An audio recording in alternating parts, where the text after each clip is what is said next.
They told me to escort 15 German women on a tour of Jackson. I thought they were joking, but this was the Army. Nobody jokes about orders. May 1945, Camp Clinton, Mississippi. The war in Europe had been over for exactly 4 days, and already the world felt different, smaller somehow. Like all that rage and fire had burned itself out, leaving nothing but smoke and questions nobody wanted to answer. I stood outside Colonel Thompson's office, my bad knee throbbing in the humid afternoon heat. The door was oak solid, the kind that made you think twice before knocking. Through the window, I could see the barbed wire fence stretching across the red Mississippi dirt, and beyond that rows of wooden barracks where 3,000 German prisoners waited to go home to a country that didn't exist anymore. My name is William Carter, Sergeant William Carter, if we're being formal about it. 28 years old, 6'2", born and raised on a tobacco farm outside Knoxville, Tennessee. I'd seen enough of Europe to last me 3 lifetimes. Normandy Beach with my boots full of blood that wasn't mine. The frozen hell of Ardennes where I watched good men die for 100 yards of snow. The Rhine crossing where a piece of shrapnel turned my right knee into something that clicked when it rained. 2 Purple Hearts, 1 Bronze Star, and a one-way ticket back to Mississippi to babysit prisoners while better men still fought in the Pacific. The door opened. Colonel James Thompson stood there, 50 years old, and ramrod straight with gray at his temples and eyes that had seen things he'd never talk about. "Carter, come in." His office smelled like coffee and old paper. A fan turned lazy circles overhead, pushing the heat around without cooling anything. On his desk sat a folder, manila and thin, with my name typed across the front. "You wanted to see me, sir," Thompson gestured to a chair. I sat, trying not to wince when my knee bent. He noticed anyway. He always noticed. "How's the leg?" "Fine, sir." "Liar," he almost smiled. "But I appreciate the effort." He opened the folder, scanned it like he didn't already know what it said. I waited. "You learn patience in the Army or you learn nothing at all. You've been here 6 weeks, Sergeant. Light duty, mostly administrative work. How are you finding it?" "It's fine, sir." "That's the second time you've used that word." Now he did smile, but it didn't reach his eyes. "Let me be direct. I have a job for you. Unusual job. The kind that doesn't come with a manual." I straightened in my chair. "Sir, we have a group of German prisoners, female auxiliaries, Wehrmacht Helferinnen, nurses, communications staff, that sort of thing. 15 of them, ages 19 to 35. They've been here since last October, and by all accounts, they've been model prisoners. Quiet, cooperative, scared out of their minds." He pulled out a photograph, slid it across the desk. 15 women in faded gray uniforms standing in a line, faces blank as stone. One of them near the center had her chin up higher than the others. Dark hair pulled back severe. Eyes that looked straight at the camera like she was daring it to blink first. "The War Department has authorized a program," Thompson continued. "Selected prisoners get supervised trips to nearby cities. Let them see American life. Counter the propaganda they've been fed since they were children. Show them we're not the monsters Hitler said we were." I looked at the photograph, then back at him. "With respect, sir, I just buried 12 friends at Ardennes. You want me to take the enemy shopping?" Thompson leaned back in his chair.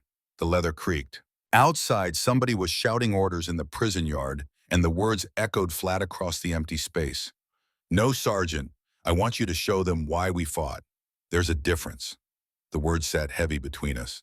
I thought about Sarah, my baby sister. 22 years old Navy nurse, dead at Pearl Harbor, before the war even started for most people. I thought about her last letter, the one that arrived 3 days after the telegram. "I'm going to heal them, Billy. That's my job. That's what I do." "When do we leave, sir?" "Tomorrow, 0900 hours. You'll take 2 men, Private Wilson and Corporal Murphy. MP Jeep will follow the bus. Keep it low-key, but keep it secure. If anything goes wrong, you abort and return to base. Clear." "Crystal, sir." He closed the folder. "One more thing, Carter. These women believe we're going to chain them, torture them, kill them. That's what they've been taught. Show them different. Not for their sake, for ours. Because if we become what they think we are, then Hitler wins. Even dead, he wins." I stood, saluted, turned to leave. "Carter," I stopped at the door. "Your sister. She would have understood what you're about to do. Better than anyone." My throat tightened. "Yes, sir." The sun was setting over Camp Clinton when I walked to Barracks 7. Long shadows stretched across the compound, and the air smelled like red dirt and the mess hall's attempt at meatloaf. Guards stood at their posts, rifles slung casual but ready. They nodded as I passed. Barracks 7 sat apart from the others, surrounded by its own fence. Women's quarters. We didn't mix the populations for obvious reasons. Through the windows, I could see movement, shadows shifting behind thin curtains. The guard at the door, a kid from Alabama named Jenkins, straightened when he saw me. "Sergeant, at ease. I need to inspect the prisoners. Colonel's orders." He unlocked the door and I stepped inside. The barracks was exactly like the others, long and narrow with 2 rows of bunks running down each side. But it felt different. Quieter, maybe, or just more afraid. 15 women stood at attention beside their bunks, hands at their sides, eyes fixed straight ahead. They wore the same gray uniforms they'd been captured in, washed so many times the color had faded to something like fog. I walked down the center aisle, slowly, my boots loud on the wooden floor. None of them looked at me. They'd been trained not to. Halfway down, I stopped in front of the woman from the photograph, the one with her chin up.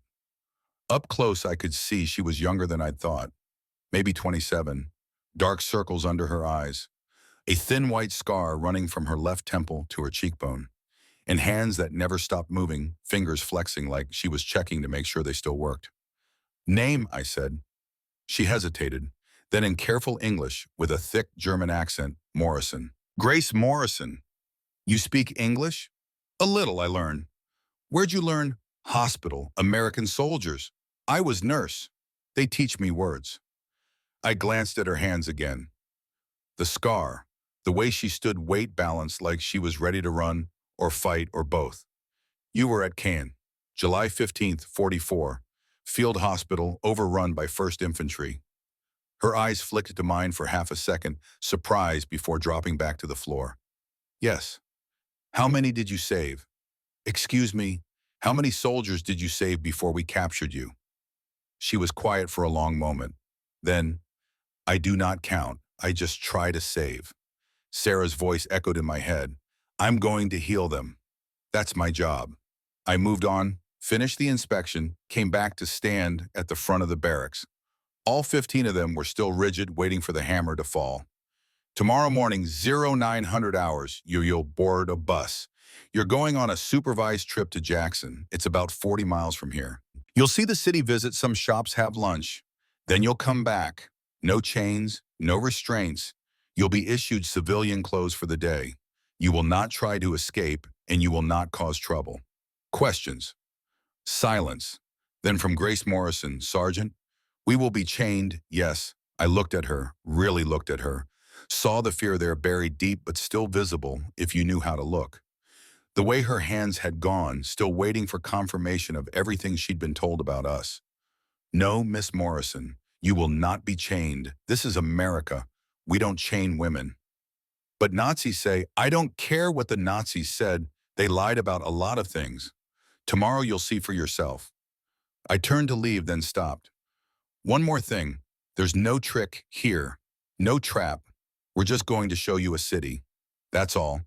You can believe me or not. Your choice, Rabais." That night I couldn't sleep. I sat in my quarters, a bottle of whiskey on the desk in front of me unopened. I'd bought it in Knoxville on my way back from Europe, thinking maybe it would help with the dreams. The ones where I was back on Normandy Beach or in the Ardennes or standing over the frozen body of a boy from Pittsburgh who'd been 19 years old and afraid of horses. Instead, I pulled out Sarah's letter. The paper was soft from being folded and unfolded so many times, and the ink had started to fade, but I knew every word by heart anyway. "Dear Billy, if you're reading this, then something's happened. I don't know what. But I know you and I know you're blaming yourself. Stop it. Whatever happened wasn't your fault. War doesn't work like that. I want you to know I'm not afraid." That probably solidly sounds like a lie, but it's not. I've seen too much to be afraid anymore. I've held hands with boys who called for their mothers. I've closed eyes that were still looking for home. And you know what I learned? We're all the same when we're broken. German, Japanese, American. Doesn't matter. Pain sounds the same in every language. So if you get the chance, Billy, I want you to remember that. Remember that the enemy is just somebody else's brother, somebody else's son. And when this is over, When all the shooting stops, try to see them as people. Not because they deserve it, but because we do. Because if we don't, then what the hell did we fight for? Love you always, Yerum. I folded the letter carefully, put it back in my pocket. Outside, the Mississippi night was full of crickets and the distant sound of a train. Somewhere in barracks, 715 women who'd been my enemy 6 months ago were lying awake wondering if tomorrow they'd be tortured or killed or worse. And I had to show them different. Not for them, for Sarah. For every soldier who died thinking we were the good guys. Morning came fast and hard. I was up before the sun, dressed in clean fatigues, knee-wrapped tight in bandages that wouldn't do much good, but made me feel better anyway. Private Tommy Wilson and Corporal Jake Murphy met me outside the motor pool at 0830. Wilson was a kid from Brooklyn, 22 years old with red hair and a face full of freckles that made him look about 15. Murphy was 30, Boston Irish, with knuckles that had seen their share of bar fights and a scar across his throat from a German knife that had missed his jugular by a quarter-inch. "Morning, Sarge," Wilson said. He was trying to look professional, but I could see the curiosity in his eyes. "This really happening? We're taking Krauts on a field trip." "German prisoners of war," I corrected. "And yes, Colonel's orders. You have a problem with that?" "No, sir. Just seems, I don't know, weird." Murphy lit a cigarette, squinted at the morning sun. "World's weird now, kid. Get used to it." The bus was already waiting, a standard Army transport with wooden bench seats and windows you could open, but not very far. The MP Jeep sat behind it, 2 soldiers inside with rifles across their laps. Not because we expected trouble, just because that's how it worked. At 0850, the women were let out of Barracks 7. They'd been issued dresses, simple cotton things, in various colors, nothing fancy but clean and new. They walked in a line, 2 by 2, eyes down, shoulders hunched like they expected to be hit. None of them wore the dresses right. The hems were uneven, the buttons mismatched. Their fingers had fumbled with the unfamiliar fasteners in the dim morning light. Grace Morrison walked at the front. She'd pulled her dark hair back into a severe bun, and the scar on her face stood out pale against her skin. She wore a blue dress that was too big for her, sleeves rolled up to her elbows, and she walked like she was heading to her own execution. At the bus steps, she stopped, looked back at the barracks. For a moment, I thought she might refuse to go. Then another woman, younger, maybe 19, stepped out of the barracks. She hadn't been issued a dress. She still wore her gray uniform. Her face was hard, jaw clenched, and when she saw Grace looking, she spat on the ground. Grace said something in German. The young woman replied, louder, angrier. Other prisoners were watching now, uncertain. I stepped forward. "Is there a problem?" Grace turned to me, and I saw something in her eyes I hadn't seen before. Not fear, determination. "No problem, Sergeant. Margaret, she chose not to come. Is her right." "What did she say to you?" "She say I am traitor for wanting to see truth." The young woman, Margaret, stared at Grace with pure hatred. Then she turned and walked back into the barracks, slamming the door hard enough to rattle the frame. "And what did you say back?" Grace met my eyes. "I say I am tired of lies." I nodded slowly. "Get on the bus, Miss Morrison." They filed on one by one, taking seats near the back, like they wanted to be as far from us as possible. Wilson drove. Murphy sat up front with a clipboard checking names. I took a seat in the middle where I could see everyone. At exactly 900, we rolled out through the camp gates. For the first 10 minutes, nobody spoke. The women sat rigid, hands in their laps, staring at nothing. The only sound was the engine and the crunch of gravel under the tires. We passed the main camp buildings, the guard towers, the motor pool. Then we were on the open road heading east toward Jackson. The landscape was pure Mississippi. Red dirt and cotton fields stretching to the horizon. Pine trees thick along the roadside. A sky so blue it hurt to look at. And not a bomb crater in sight. Not a burned-out building. Not a single sign that war had ever touched this place. I watched the women's faces in the rearview mirror. Slowly, incrementally, they began to turn toward the windows. First one, then another, then all of them, pressing close to the glass like children, faces pale with shock, mouths forming silent questions. One of them started to cry, then another. Soon half of them were weeping silently, tears running down their faces as they stared out at fields that hadn't been touched by artillery, at farmhouses with smoke rising from chimneys, At children playing in front yards, throwing a ball back and forth, laughing. Grace Morrison sat by a window on the right side. She wasn't crying, but her hands gripped the edge of the seat so hard her knuckles had gone white. She was breathing fast, shallow, like she couldn't get enough air. Wilson glanced at me in the mirror, confused. Murphy shifted uncomfortably in his seat. I stood steadying myself against the lurching of the bus and moved to sit across the aisle from Grace. "You all right, Miss Morrison?" She didn't look at me, couldn't tear her eyes away from the window. "This is real." "Yes, ma'am."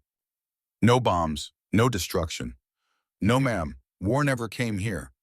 "But Nazis they say America is destroyed, like Germany. They say your cities are rubble, your people starve. They say they lied." She finally looked at me. Her gaze was hollow, drained of tears. How much else did they lie about? I didn't have an answer for that. Wasn't sure I wanted to give her one if I did. "We're about to find out," I said. We reached the outskirts of Jackson at 10:30 hours. The city rose out of the flat landscape like something from a dream. Brick buildings 3 and 4 stories tall, their walls clean and intact. Streets paved with asphalt, not torn up by tank treads. Cars moving in orderly streams, chrome gleaming in the sun. People on sidewalks walking casually, not hurrying to air raid shelters. The bus slowed as we entered downtown. Wilson drove carefully, following the route Thompson had marked on the map. Past the courthouse, its white columns bright against the blue sky. Past storefronts with windows full of goods, clothes and shoes and radios and things nobody in Germany had seen for years. Behind me, the silence had broken. The women were talking now, fast and urgent, in German, pointing at things, voices rising. One of them had her hand over her mouth like she might be sick. Grace Morrison hadn't moved. She sat perfectly still, staring out at the city, and her face had gone pale as paper. I leaned closer. "Miss Morrison." No response. "Grace," she blinked, turned to me. "We fought this. Excuse me, this." She gestured at the window, the city, everything. "This is what we tried to destroy. This is the enemy." "Yes." "Then we never had chance, did we?" "No, ma'am, you didn't." She nodded once slowly, like something had clicked into place in her head, something that made sense of everything that had come before. Then she said very quietly, "We were fools." The bus pulled up to a parking area near the city center. Murphy got out, first checked the area, gave the all clear. I stood turned to face the women. "All right, listen up. We're going to get off the bus now. You'll stay together as a group. No wandering off. Corporal Murphy and Private Wilson will be with us at all times. We're going to walk around a bit, maybe go into a few stores.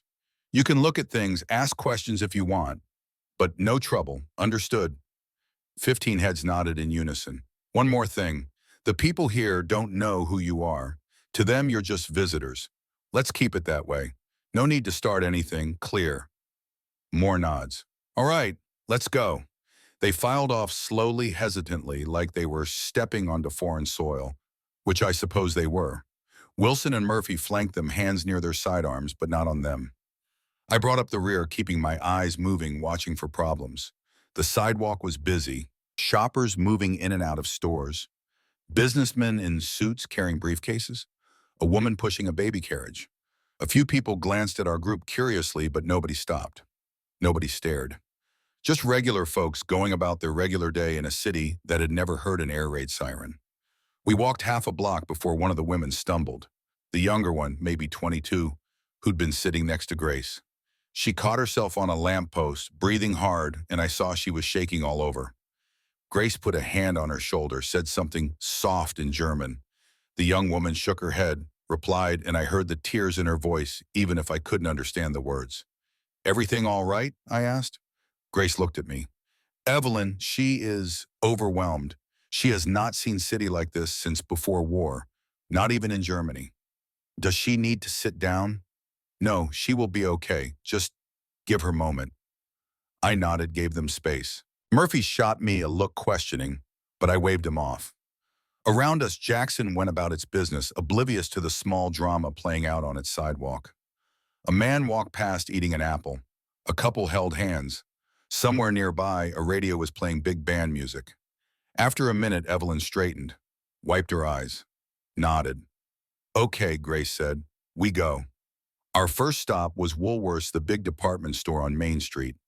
5 floors of goods from clothing to housewares to toys.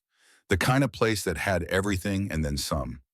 I held the door open and the women filed inside. The change was immediate. They stopped just past the threshold, frozen, staring at the aisles, stretching into the distance. At shelves packed with merchandise. At displays of shoes and dresses and hats. At a lunch counter where people sat eating sandwiches and drinking coffee. At abundance so complete it must have seemed obscene. A clerk approached a young woman, maybe 20 years old, with blonde hair and a bright smile. Her name tag said Betty.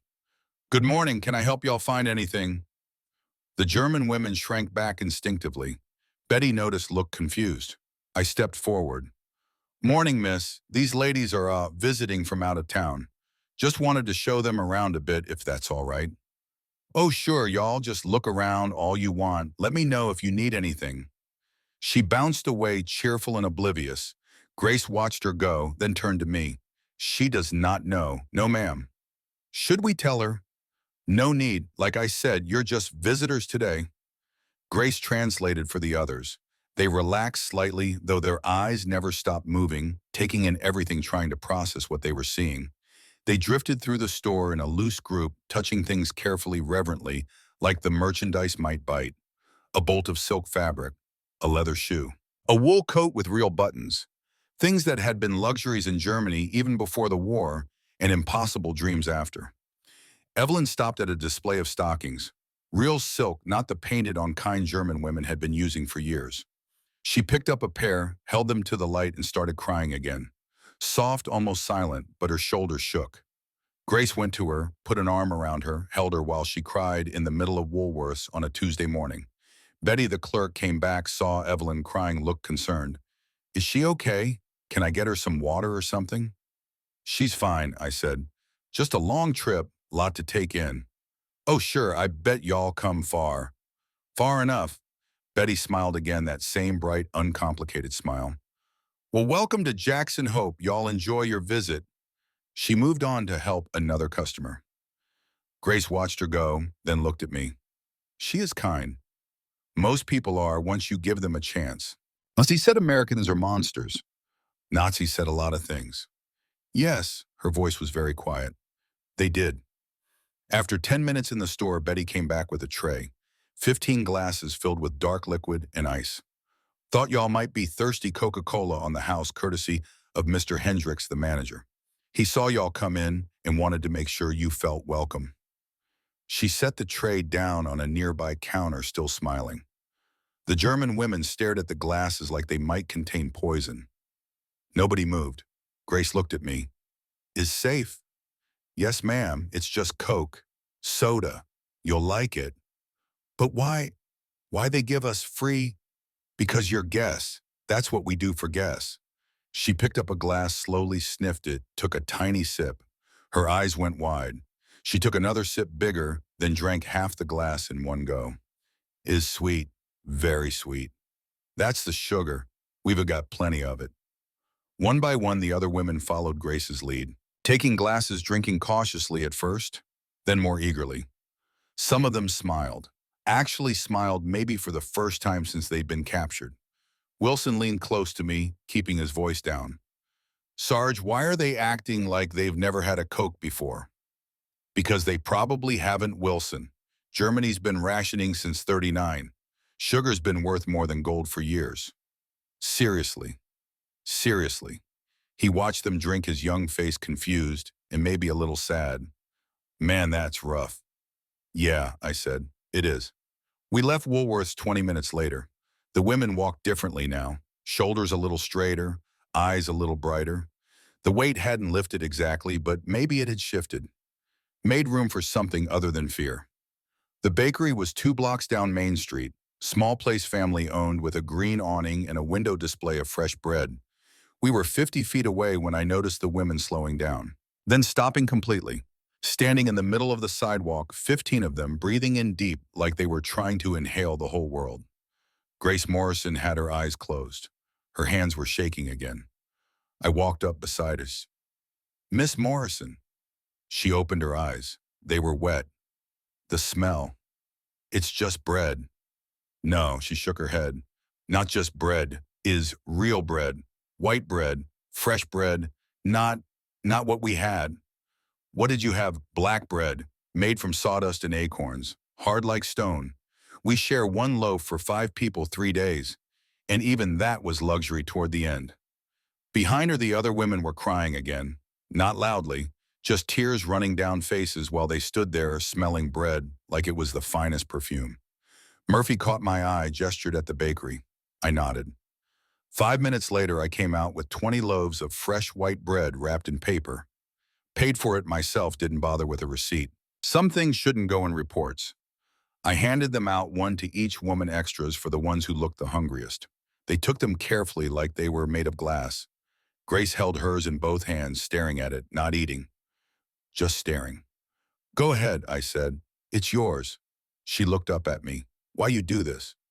Because you're hungry. But we are enemy. No, Miss Morrison, you're people. The enemy is whoever made you go hungry.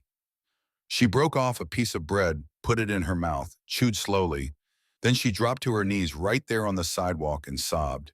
Deep, wrenching cause that came from somewhere down in her bones. Other women knelt beside her, holding their bread, crying together while people walked past and pretended not to notice. Wilson came up beside me.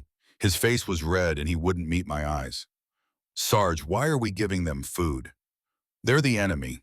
My cousin died at Bulge. My best friend lost his legs at Normandy. And we're buying them bread. I turned to face him. Kept my voice level, but let him hear the steel underneath. No, private. We're not buying them bread. We're showing them what they lost and what they never had a chance to win. I don't understand. Look at them, Wilson. Really look. They're not soldiers. They're nurses and radio operators and girls who joined because they thought it was the right thing to do.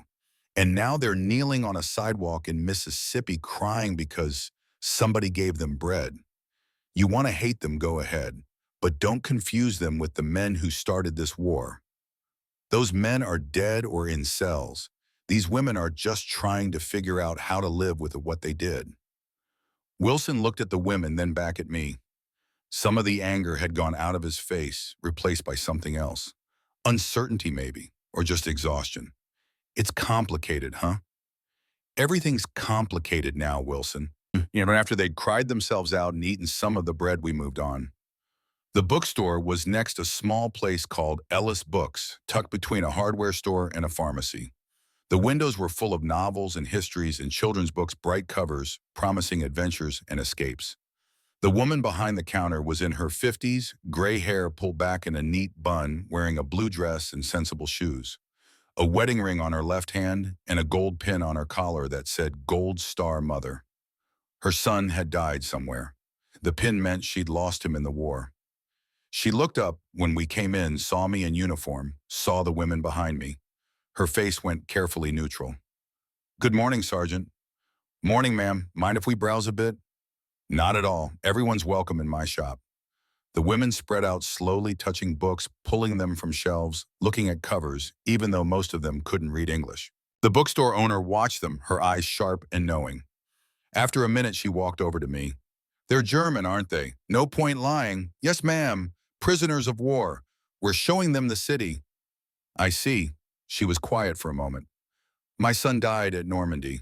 He was 23. I'm sorry for your loss, ma'am. Are you Sergeant? The question wasn't hostile, just honest. I met her eyes. Yes, ma'am, I am. I was at Normandy too, lost a lot of good men there. She studied my face, reading something there. Then she nodded. I believe you. Grace Morrison had wandered over to the fiction section. She pulled out a worn copy of Tom Sawyer, opened it, ran her fingers over the pages, even though she probably couldn't read half the words. The bookstore owner, Mrs. Ellis, according to the sign on the counter, walked over to her. You like Mark Twain? Grace looked up, startled. I do not read English very good. That's all right, dear. It's a good book anyway. About a boy and a river and freedom. She paused. Where are you from?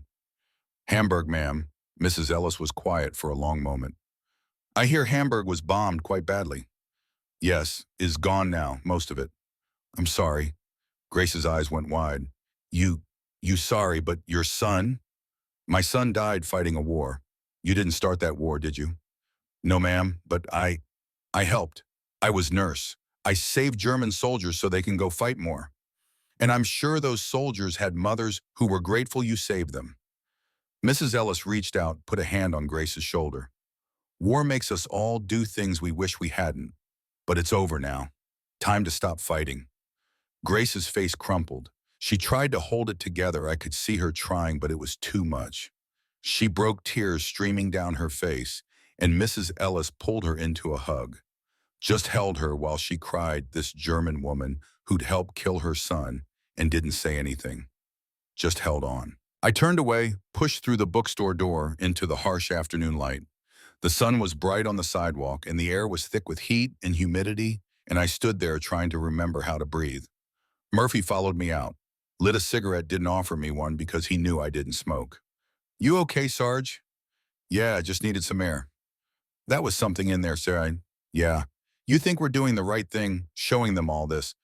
I don't know, Murphy, but I know Thompson's right about one thing.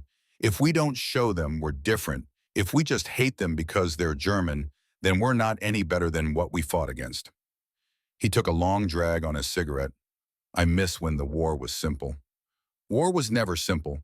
We just told ourselves it was so we could pull the trigger.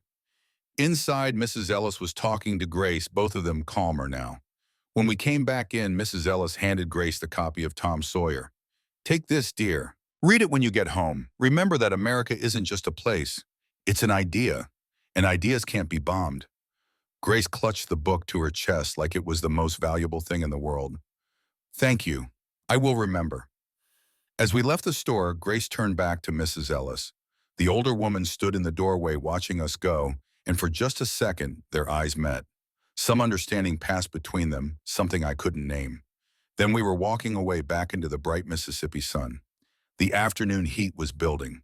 We stopped for lunch at a small diner called Betty's, the kind of place with red vinyl booths and a jukebox in the corner playing Bing Crosby. The owner was an older woman, maybe 65, with iron gray hair and hands that had seen hard work. Her name tag said Aunt Ruth. She took one look at our group and her eyebrows went up, but she didn't say anything. Just led us to a cluster of tables in the back and brought out menus. The women stared at the menus like they were written in hieroglyphics, which to them they probably were. Grace translated the best she could, and slowly, hesitantly, they ordered. Burgers and fries, mostly. Simple food, but more than most of them had eaten in months. When the food came, some of them couldn't eat it. Their stomachs had shrunk, or their bodies weren't used to rich food anymore, or they were just too overwhelmed. Evelyn took one bite of her burger and ran to the bathroom to throw up. Grace followed her, came back 10 minutes later, looking exhausted. She will be okay. Just too much. Take your time. We're not in a hurry. Grace sat down, picked at her fries. Sergeant Carter, can I ask question? Sure. Why you do this? Why you show us America? Why not just keep us in camp until we go home? I thought about it for a minute. About Sarah and her letter. About 12 men I'd buried in Belgium. About everything that had brought me to this moment, sitting in a Mississippi diner with 15 German women who looked at me like I held the answers to questions they didn't know how to ask. Because somebody has to break the cycle, I finally said. The hating and the killing and the whole damn mess. And maybe if you see we're not monsters, maybe you'll go home and tell people. Maybe some of them will listen. Maybe it'll make a difference. You think it will? I don't know, but I have to try. She looked at me for a long time, then nodded. Your sister. She was like you, yes. She tried to make things better. I stiffened. How did you know about my sister? I see it the way you look at me sometimes. Like you see someone else. She paused. I am sorry for your loss. She died at Pearl Harbor, Navy nurse, Japanese bombers. Then you have reason to hate, to want revenge. Maybe, but revenge doesn't bring her back. And I think she'd be ashamed if I used her death as an excuse to be cruel. Grace was quiet. Then she said something in German to the other women. They all turned to look at me, and as one, they bowed their heads. A moment of silence for a nurse they'd never met in a diner in Mississippi while Bing Crosby sang about White Christmas on the jukebox. When they raised their heads, Aunt Ruth was standing by the table. Her face was serious, and I saw she'd heard at least some of what we'd said. "Y'all are German, aren't you?" The table went silent. Grace nodded slowly. "Yes, ma'am. We are prisoners of war." "I see." Aunt Ruth looked at each of them, then at me. "I lost my husband at Iwo Jima and my brother at the Bulge." Nobody moved. Nobody breathed. "But I'll tell you something," she continued. "I can hate the war all I want. I can hate what it did to my family. But I won't hate people I've never met for crimes they didn't commit. You girls eat up, no charge, and welcome to America." She turned and walked back to the counter, leaving 15 German women and 3 American soldiers sitting in stunned silence. Grace stood up, walked to the counter. When Aunt Ruth turned, Grace bowed deeply from the waist, the German way, formal and full of respect. "Thank you, ma'am. We are not worthy." Aunt Ruth reached out, lifted Grace's chin with one calloused hand. "Honey, everybody's worthy of a meal." I turned away, pushed through the diner door into the sweltering afternoon, stood on the sidewalk with the Mississippi sun beating down and my bad knee aching and something burning behind my eyes. Wilson came out after me, his freckled face confused and maybe a little bit proud. "Sarge, are you okay?" "Yeah, Wilson, I'm just remembering what it means to be American." The bus ride back to Camp Clinton should have been triumphant, or at least relieved. Instead, it was silent. The kind of silence that settles over people who've seen something they can't unsee, learned something they can't unlearn. The women sat in their seats, some staring out windows, some holding the things they'd been given. Loaves of bread, a book, empty Coca-Cola glasses they'd asked to keep, tokens of a world they'd been taught to hate and found themselves unable to. Grace Morrison sat by herself 3 rows from the front. The copy of Tom Sawyer was open in her lap, but she wasn't reading it, just staring at the pages while tears ran down her face and dripped onto the paper, making the ink run. I moved to sit across from her. She didn't acknowledge me, but I knew she knew I was there. "You all right, Miss Morrison?" She didn't answer right away.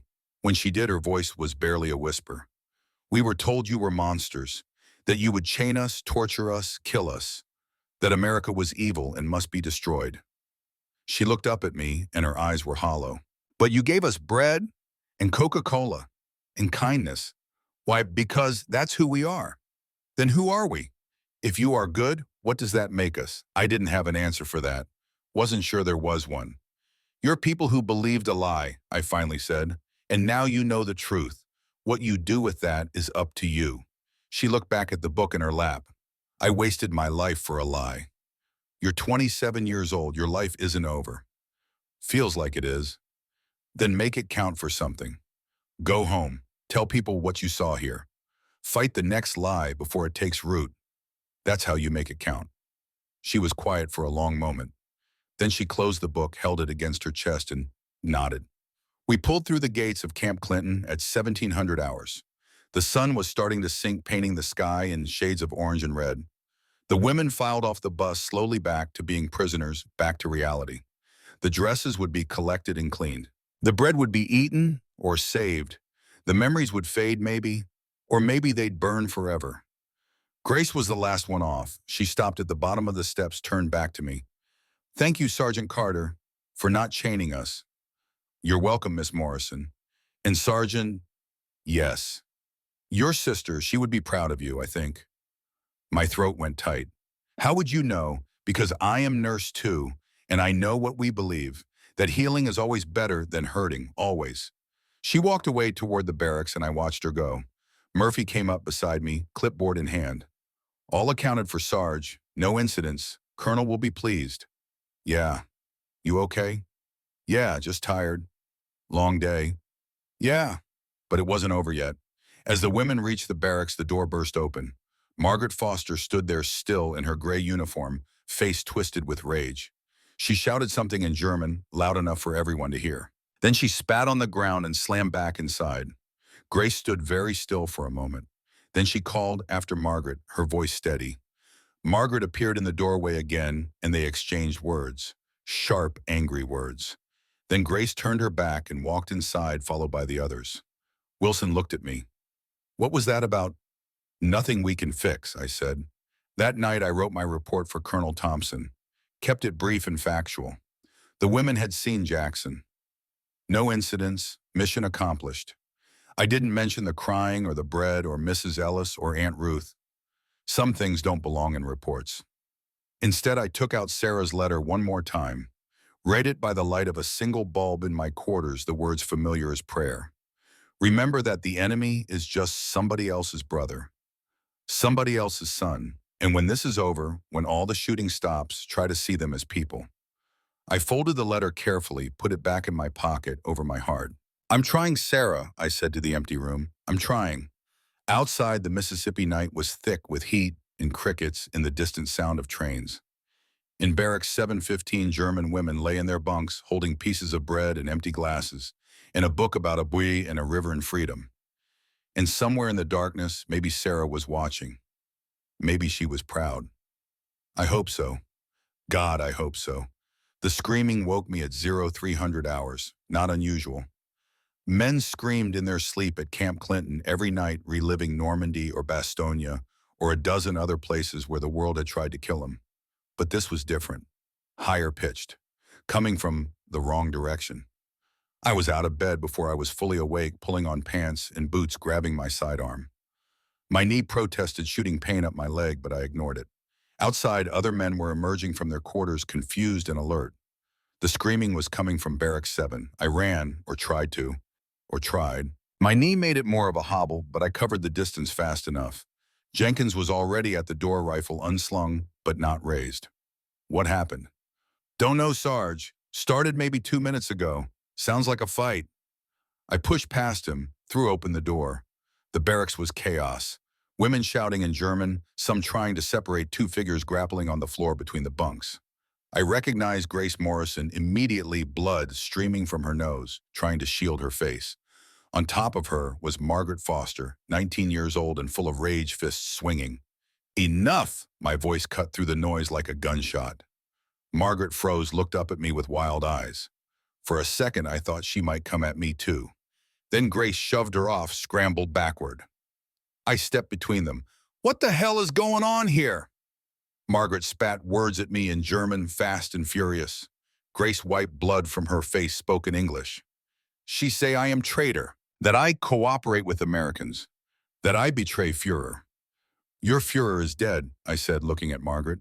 Hitler shot himself like a coward. The war is over. You lost. Margaret's face went red. She understood more English than she let on, I realized. She shouted something else in German, pointing at Grace. What did she say? Grace's voice was steady despite the blood. She say we were winning. That Nazi propaganda say we win. That everything you show us is, how you say, movie set, fake. I looked at Margaret, this girl who was barely older than Sarah had been.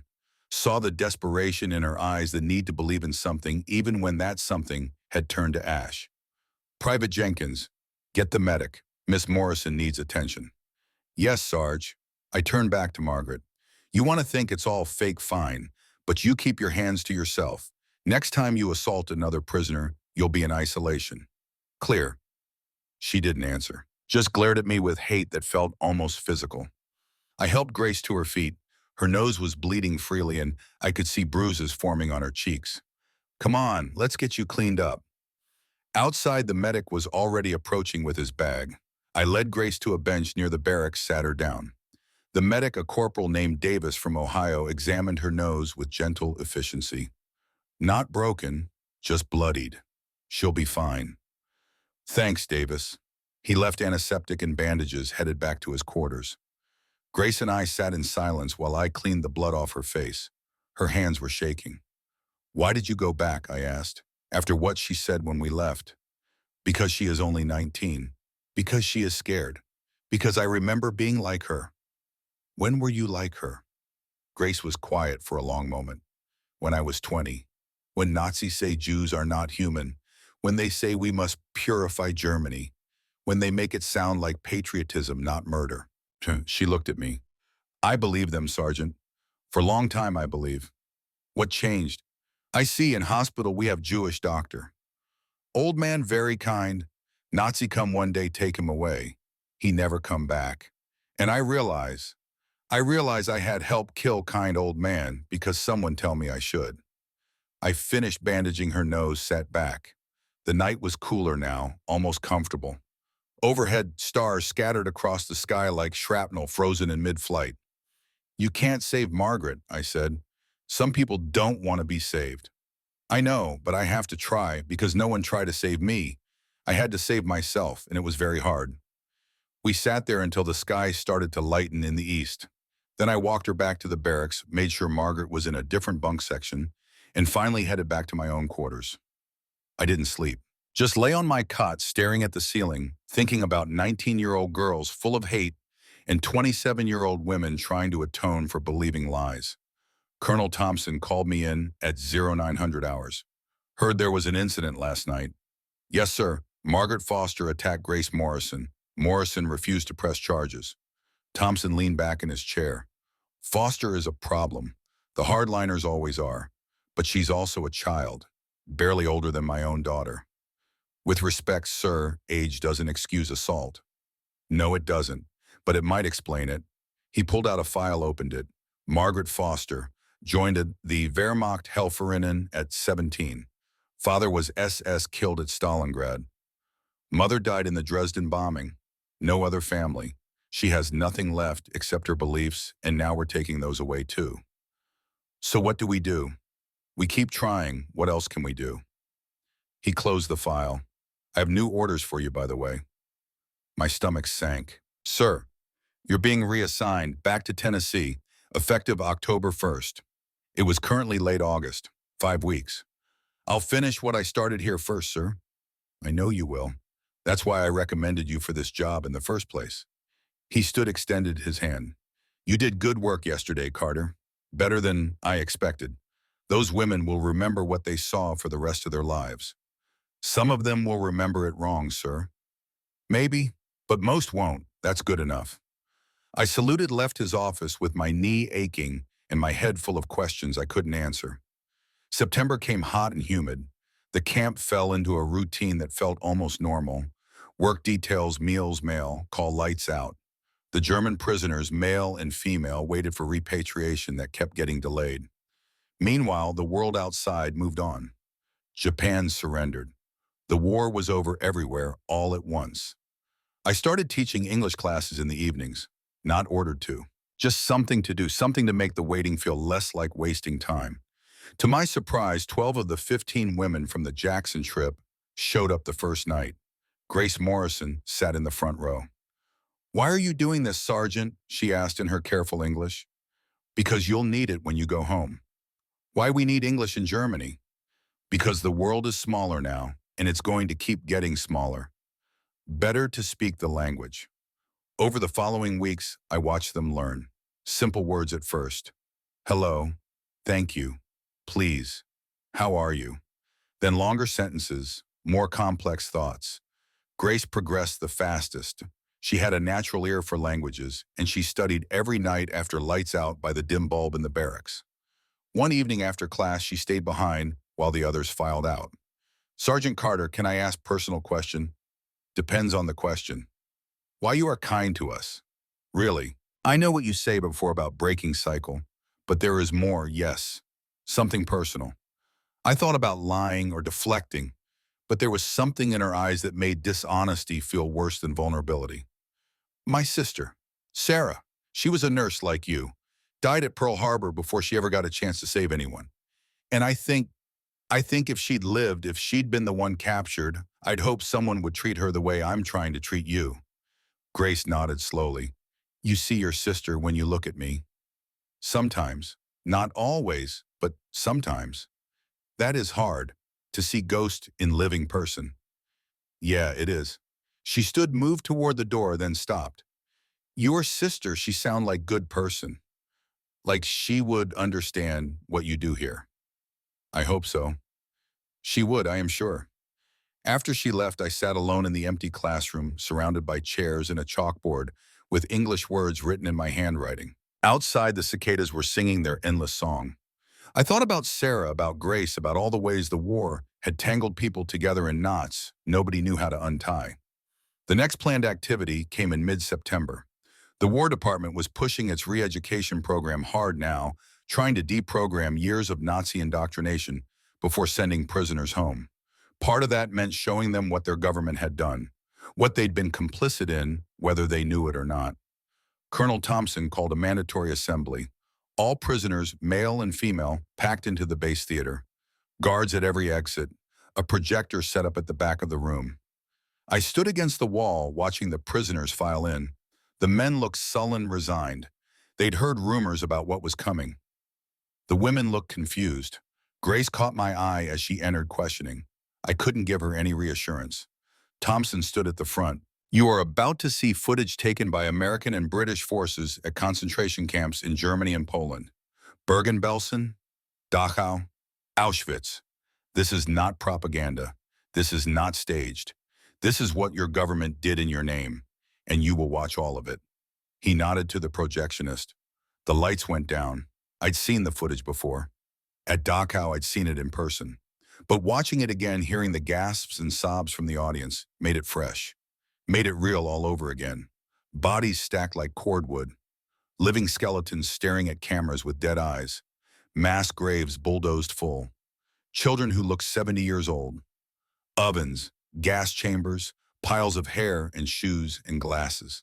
The theater filled with the sounds of people being sick, running to bathrooms, crying, screaming that it wasn't real, couldn't be real, had to be fake. Margaret Foster's voice cut through the darkness.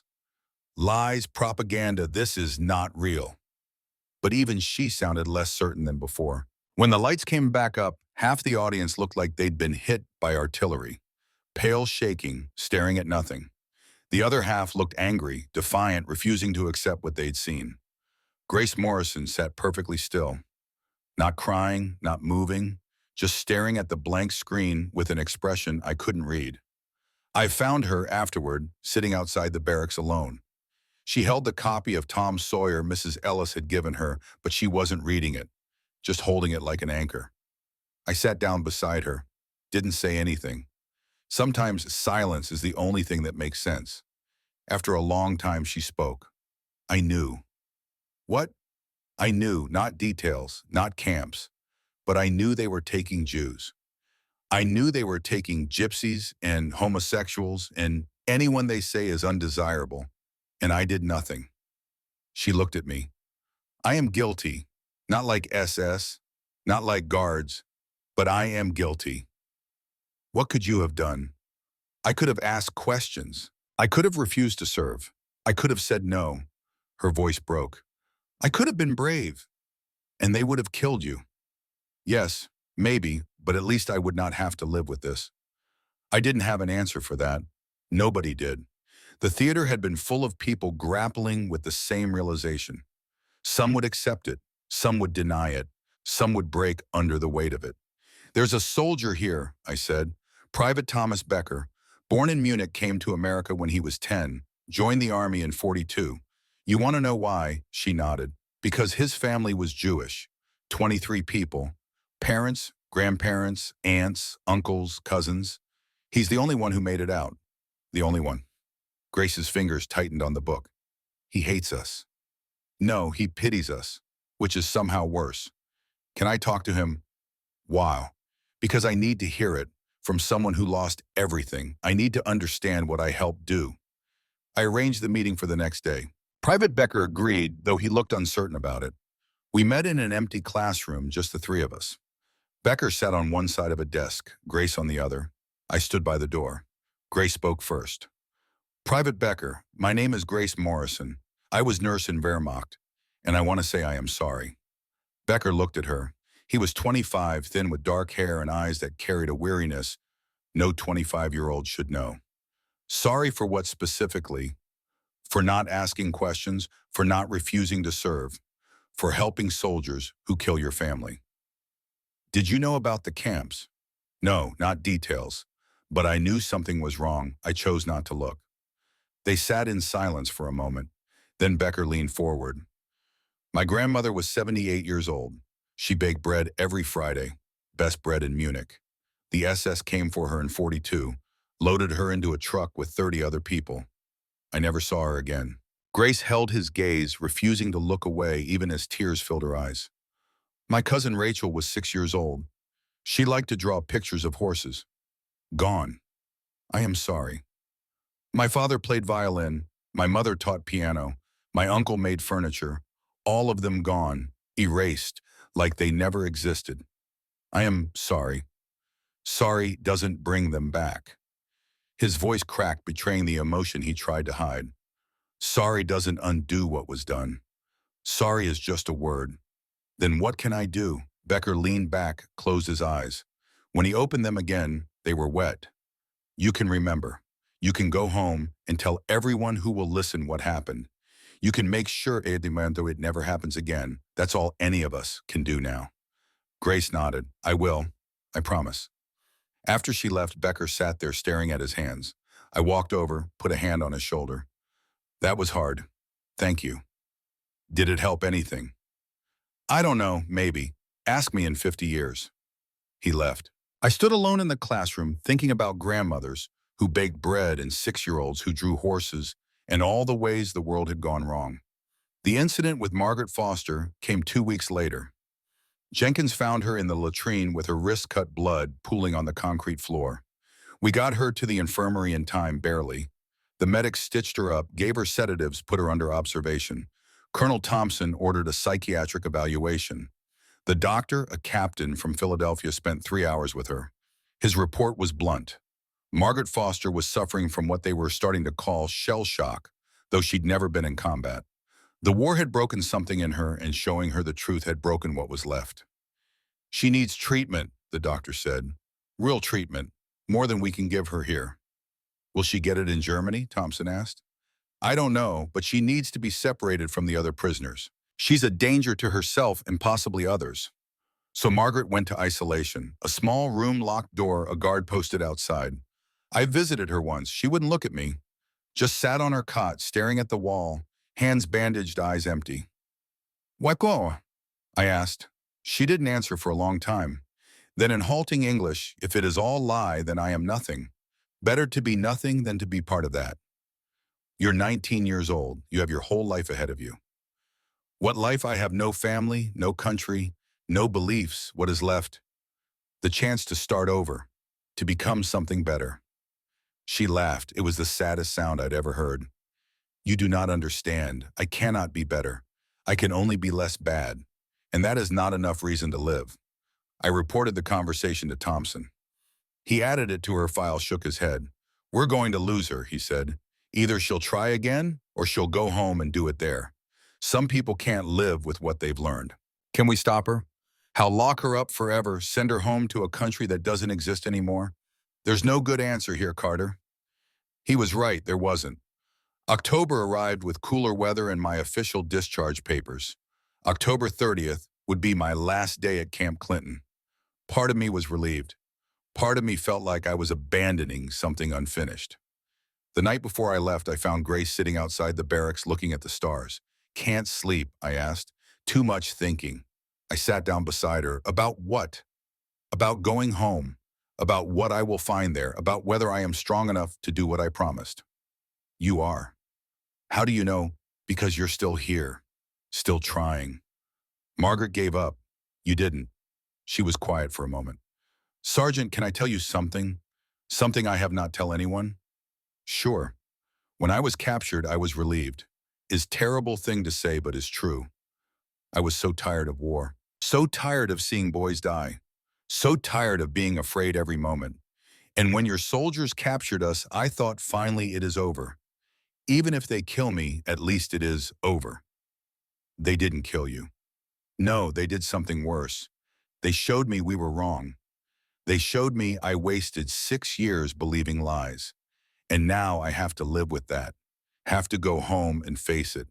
And I do not know if I am strong enough. You are. You keep saying that. Because it keeps being true. She smiled just a little.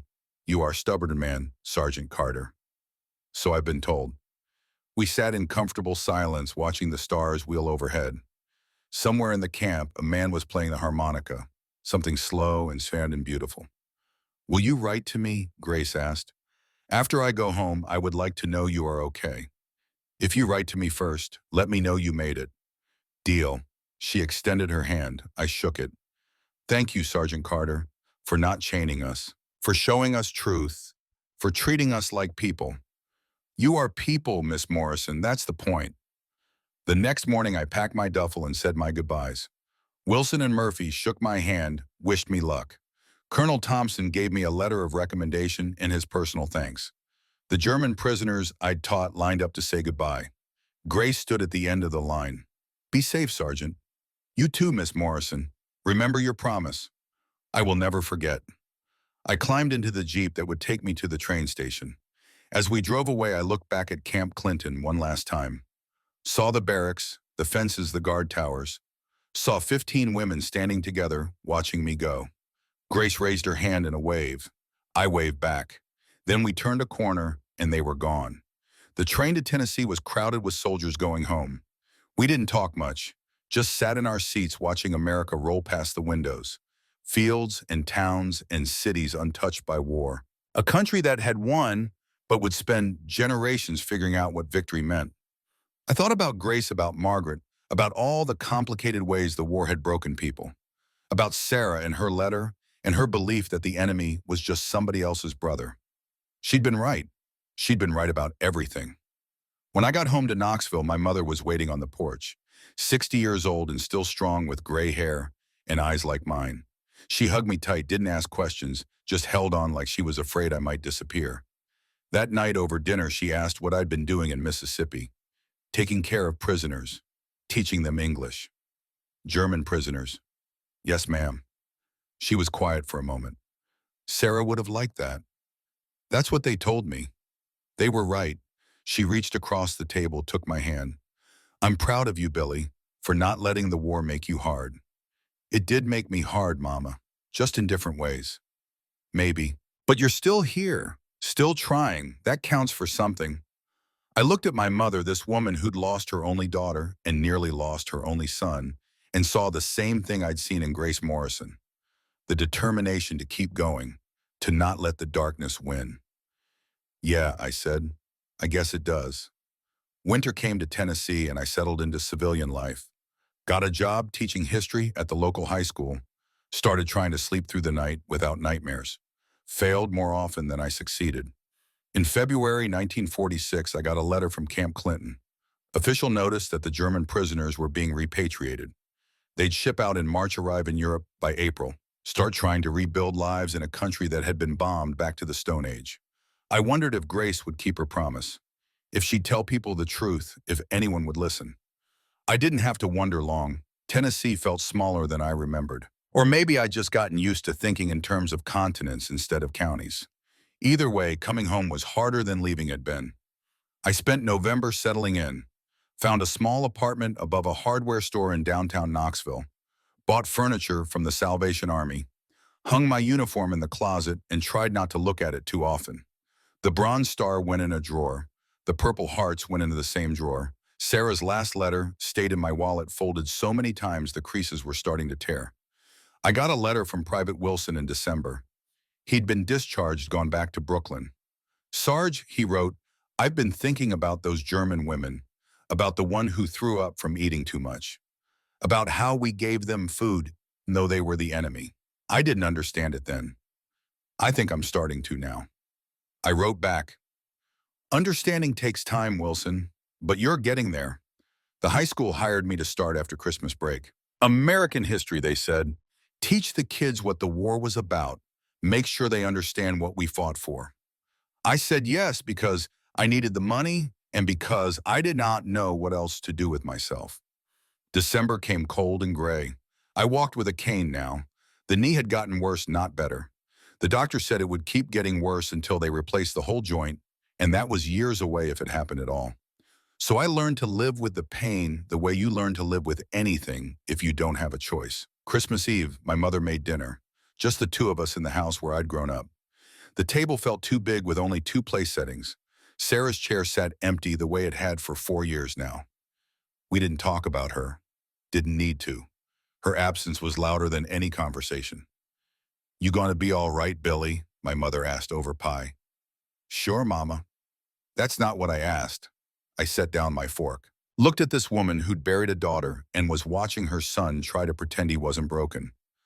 I don't know, I said honestly. Some days I think I'm fine. Other days, I can't remember why I bothered coming home. She reached across the table, took my hand.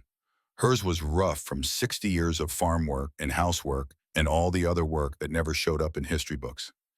You came home because you're alive, Billy. And being alive means something, even when it doesn't feel like it. What if I don't know what it means anymore? Then you figure it out, one day at a time. That's all any of us can do. I squeezed her hand. Sarah would have known what to do. Sarah would have told you the same thing I'm telling you. Stop comparing yourself to a memory and start being the person you are now. She was right. She was always right. But that didn't make it easier. I started teaching in January 1947. 23 students, mix of boys and girls, ages 14 to 18.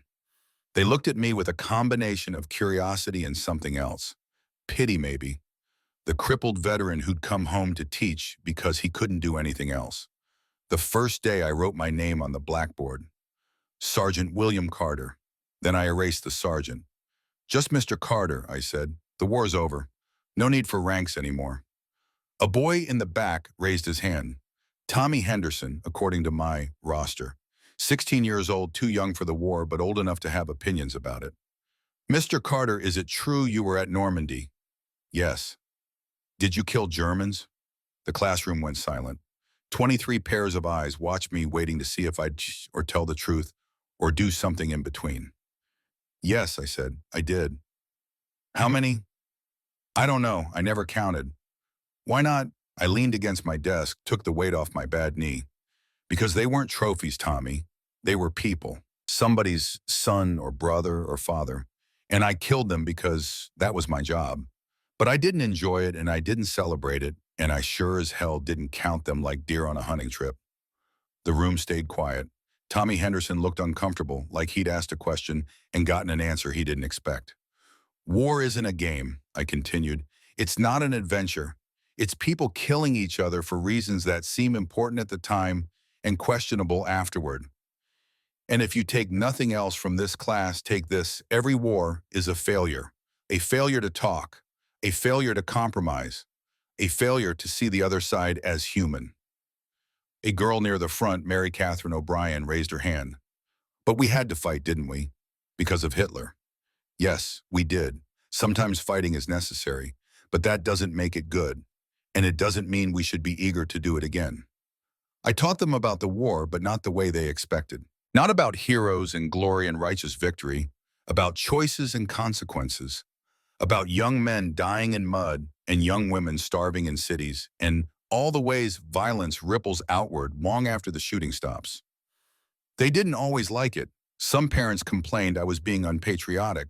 The principal called me in twice to discuss my teaching methods. But I kept at it because if I couldn't make them understand that the enemy was human, then what had been the point of Jackson, Mississippi? What had been the point of any of it? February brought the letter from Grace. I'd been expecting it since Christmas, but actually holding it in my hands made it real in a way I wasn't prepared for. I read it in my apartment, sitting in the one good chair I owned with winter rain drumming against the windows.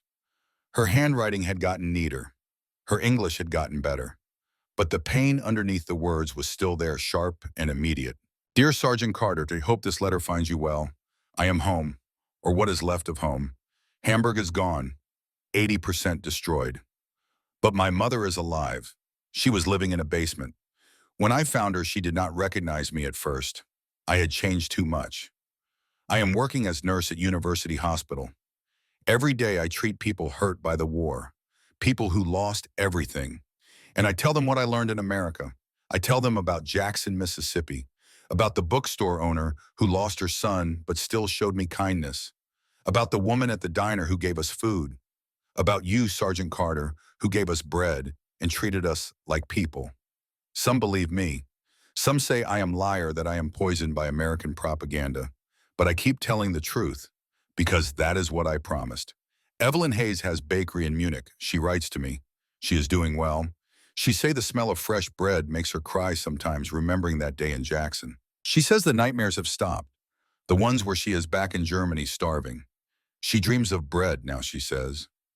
Warm bread and kindness. She wanted you to know that you saved her life that day in Jackson. Not from death, from hatred. Margaret Foster is dead. She killed herself in 1948. Her mother wrote to tell me. She say Margaret never recovered from learning the truth. I wish I could have saved her. But some people cannot be saved. I think of you often. Wonder if you are teaching like you said you would. Wonder if you are happy. I hope you are. You deserve happiness after everything. Thank you, Sergeant Carter, for showing me that not all Americans are monsters, for helping me see that the enemy was not you, it was the lies we were told.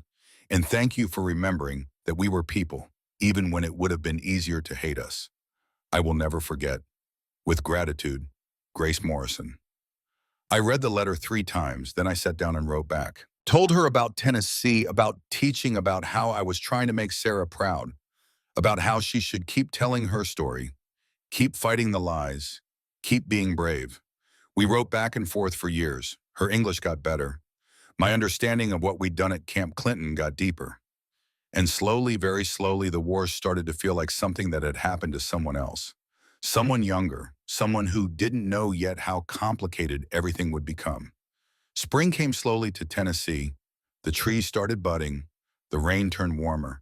And I kept teaching, kept walking with my cane, kept trying to figure out what it meant to be alive when so many others weren't. One afternoon in April, Tommy Henderson stayed after class. Mr. Carter, can I ask you something? Sure, Tommy. Why do you teach us about the Germans like they were people? My dad says they were animals. Says we should have killed them all. I sat on the edge of my desk, took the weight off my knee. Your dad was in the war. Yes, sir. Pacific Theater. He doesn't talk about it much, but when he does, he's real angry. I understand that anger, Tommy. I felt it too.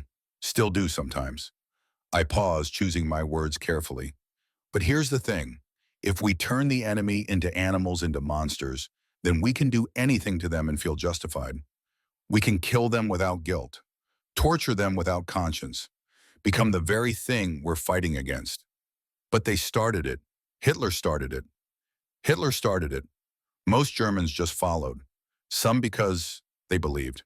Some because they were scared. Some because they didn't know how to say no. And that's the lesson, Tommy. That's what you need to understand. Evil doesn't usually look like a monster. It looks like ordinary people making small compromises until the compromises aren't small anymore. Tommy was quiet, processing. Then, did you meet Germans besides the ones you killed? Yes, I met prisoners, talked to them, taught some of them English. What were they like? Scared, confused, trying to figure out how their whole world had been a lie. I thought about Grace, about the way she'd looked at the bread in Jackson. Human Tommy. They were human, just like us. He left looking thoughtful.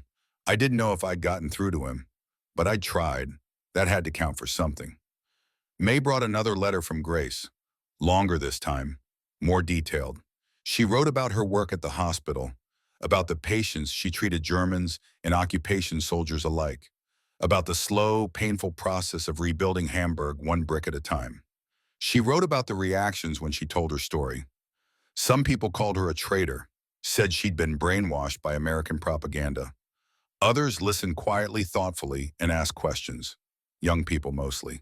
The ones who hadn't been old enough to fight, but were old enough to see the ruins and wonder what it had all been for. Evelyn's bakery was doing well. She'd named it Mississippi Bread, which made the German customers confused, but the American soldiers smile. She sold out every day. Sometimes people came just to smell the bread, she said, because it reminded them of before the war, when there was enough of everything and nobody was afraid. Margaret haunted the letter like a ghost. Grace wrote about visiting her grave, about wishing she'd done more, said more, tried harder, about the guilt of surviving when others couldn't. I understand that guilt, I wrote back. I carry it every day. For Sarah, for the men in my platoon who didn't make it home, for everyone the war took and kept. But we don't honor them by destroying ourselves. We honor them by living, by being better than the war tried to make us. I didn't know if she'd believe me. I barely believed it myself.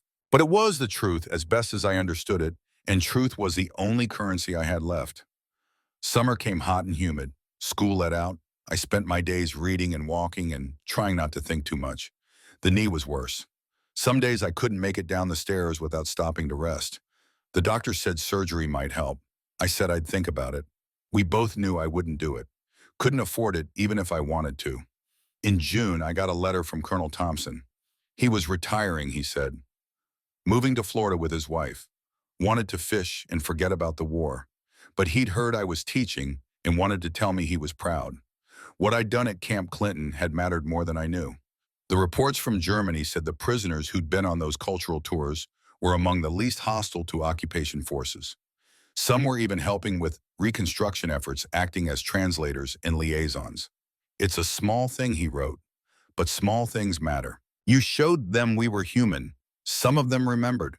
That's all we can ask. I folded the letter, added it to the collection. Small things. Maybe that's all life was now. Small kindnesses, small truths, small acts of defiance against the darkness. The school year started again in September. New students, but the same questions. The same curiosity about the war. The same mixture of admiration and pity when they looked at my cane. I taught them about Normandy, about the crossing of the Rhine, about the camps we'd liberated and what we'd found there. I didn't spare them the details. If they were old enough to glorify war, they were old enough to know what it actually meant. Mary Catherine O'Brien's older brother had died at Iwo Jima. She wrote an essay about him, about how he'd enlisted at 17, lied about his age, died at 18 on a beach 10,000 miles from home. She ended the essay with a question. Was it worth it? I didn't answer. Just wrote at the bottom, that's for you to decide. But decide based on truth, not propaganda. She came to me after class, face streaked with tears. I don't know how to decide. Then sit with the question. Live with it. The answer will come or it won't, but asking the question matters more than having an answer. My mother says I shouldn't question, says it's disrespectful to his memory. Your brother died so you could ask questions, so you could think freely. Seems to me the most respectful thing you can do is use that freedom. She nodded, wiped her eyes, left. I sat alone in the classroom, surrounded by desks and maps and the weight of 23 kids trying to make sense of a world their parents' generation had nearly destroyed. October brought cold rain and memories I didn't want. 2 years since I'd left Camp Clinton.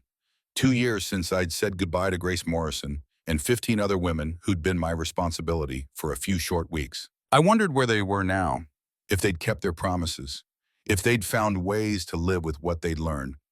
If Margaret Foster was still the only one who'd chosen death over truth. The letter that arrived in November answered some of those questions. Dear Mr. Carter, I hope this letter finds you well. I am writing with news, some good, some sad. Evelyn Hayes married an American soldier last month. His name is Robert, and he was stationed in Munich. They met at her bakery. She says he reminds her of you, kind and patient. They are moving to America next year. To Ohio. She is nervous, but excited. She asked me to tell you, thank you, for showing her that America was not what Nazis said it was. Clara Schmidt works for the American military government now as a nurse. She treats everyone German and American. She says it is her way of making things right. She asked me to send her regards. The others are scattered. Some I have lost contact with. Some have written. All of them remember Jackson. All of them carry pieces of that day. As for me, I continue at the hospital. I continue to tell the story, and I have started writing it down. A book, maybe, about what it was like to be captured, to be shown kindness by the enemy, to learn that everything you believed was a lie. I do not know if anyone will want to read it, but I need to write it. For Margaret, for the others, for myself. I think of you often, Mr. Carter. Wonder if your knee is better, if your students listen, if you have found peace, or at least something close to it. Thank you for writing back, for not forgetting us, for treating us like people even when we did not deserve it. With continued gratitude, Grace Morrison, P.S. I still have the book Mrs. Ellis gave me. I have read it 5 times now. Each time I understand more. About freedom, about what it means, about what we lost and what we might still find. I read the letter twice. Then I pulled out paper and started writing. Dear Grace, your news about Evelyn made me smile. First time I've smiled in weeks. Tell her congratulations. Tell her Ohio is cold, but the people are good. Tell her I'm glad she found someone who reminds her of kindness. Write your book. Even if nobody reads it, write it. The truth needs to be told, especially the truths nobody wants to hear. Margaret deserves to have her story told. They all do. My knee is about the same, bad days and worse days. But I'm teaching and some of the kids are actually listening. That has to count for something. You asked if I've found peace, honest answer no. But I've found purpose. Teaching these kids that war isn't glory, that the enemy is human, that the choices we make matter, even the small ones. Maybe that's close enough. Keep going, Grace. Keep telling your story. Keep fighting the lies. The world needs people like you, people who are brave enough to admit they were wrong and smart enough to learn from it. Your friend William Carter. I mailed it the next day. Friend I'd written. When had that happened? When had Grace Morrison stopped being a prisoner and become a friend? I couldn't pinpoint the moment. Maybe there hadn't been one. Maybe it had been gradual, built from letters and shared understanding and the recognition that we were both trying to survive the same war, just from different sides. Winter settled over Tennessee like a blanket, heavy and cold and hard to shake off. I taught through it, walked through it, lived through it. The days were short and the nights were long, and sometimes I'd wake up at 3 in the morning thinking I was back in Belgium, back in the snow, back in the place where 12 good men had died and I'd lived for no reason I could understand. Christmas came and went. My mother made dinner again. The table was still too big. Sarah's chair was still empty. But this time when my mother asked if I was all right, I said maybe, and meant it. The letter from Germany arrived in February 1948. Different handwriting this time, shaky, uncertain. Not Grace's neat script. Dear Sergeant Carter, my name is Helena Foster. I am mother of Margaret Foster. You may remember her. She was prisoner at Camp Clinton. My daughter is dead. She took her own life last month. I found her in her room. There was a note. It said she could not live with what she had learned. About the camps, about the lies, about everything. I am writing because Margaret kept a journal. In it she wrote about you, about the day you took them to Jackson. She wrote that you were kind, even to her, even when she hated you. She wrote that you tried to help her. I want you to know it was not your fault. The war broke my daughter. The truth finished what the war started. But you tried. That matters. She also wrote about Grace Morrison, how Grace tried to save her, how Grace stayed with her even after Margaret hurt her. I have written to Miss Morrison as well, to thank her, and to tell her not to blame herself. I do not know why I am writing to you. Perhaps because my daughter wrote about you and I wanted you to know she is gone. Perhaps because I need someone to understand that she was not always full of hate. For the war, she was a happy child. She liked to draw pictures and sing songs. The war took that girl away, and the truth took what was left. Thank you for being kind to her even briefly. Thank you for trying. With sorrow, Helena Foster.